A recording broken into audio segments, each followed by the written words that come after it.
Welcome back. The current world financial crisis has far-reaching effects that extend beyond the business sector. The ordinary citizen too is feeling the pinch, especially in a country like Sri Lanka, which has to fund a full-scale military operation. Next, Tarika chats to Dr. Sirimal Abeyratne of the Colombo University to find out more about how this crisis will affect Sri Lanka's economy and what we can expect in the future. The world is in a financial crisis. Words like global recession have become common in our day-to-day vocabulary. Can you give us a brief overview of the financial crisis as it stands today and what it means for Sri Lanka's economy? Well, this is basically a problem of the money value of people's investments and people's assets getting larger and larger and larger only on the computers and on their balance sheets and without a real asset basis for that money. And then when it grows like a bubble, which is called actually a financial bubble, at the end it bursts. And then when it bursts, money gets evaporated, and which means that actually people lost their asset values and people lost the value of their investments. And then when it translates into an economic crisis as a result of loss of income and also as a result of loss of employment, and there is a substantial decline in aggregate demand in the world, so that the demand for goods and services has fallen substantially, and as a result the prices also fall. And then this how it affects the Sri Lankan economy, because on the one hand now there is a credit crunch and liquidity shortage in the global financial market, and on the other hand there are declines in demand, world demand, so that the export sector is the basically the basic economic sector which is going to be affected. In addition, our balance of payments and our government budget, these two areas will also be affected very much. And now what are the main areas of investment in Sri Lanka?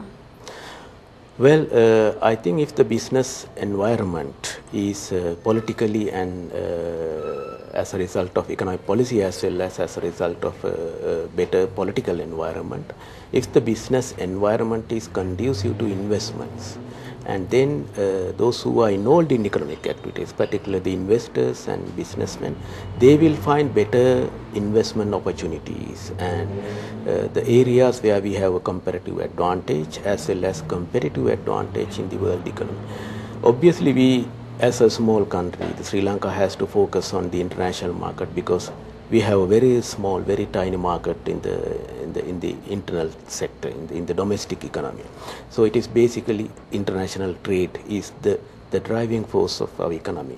And to my understanding, I expect that those export expansion areas which are important for export expansion, including tourism, these are the areas where we should focus on. But we don't have to select these things, because the market mechanism itself is an incentive for the business sector to select the incentives where they should invest.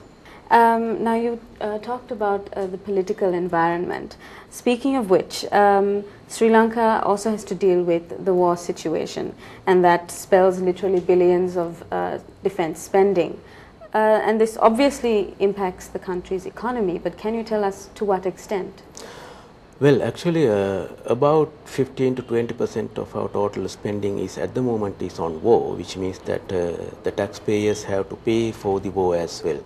And then not only the war and war-related other spending, like the expenditure on humanitarian assistance, and also even if the war comes to an end, there should be large-scale development expenditure which should go into north and east provinces. So all these matters to the economy, because these are essentially very specific expenditures that Sri Lanka has to undergo. This will put a burden on taxpayers on the one hand, because they have to pay it through their taxes, and if they don't pay it, the government has to borrow, which means that taxpayers have to pay it later, tomorrow, because even if it is a direct taxes collected from people today, or even if it is borrowing, ultimately the burden is on the people. But if it is the choice of people, I don't think the people should bear the burden. And speaking of which, the surging cost of living has impacted the ordinary Sri Lankan citizen in almost every sphere, be it food, public transport, fuel, etc. What measures can the government take to provide the public with some sort of relief in the face of these economic burdens?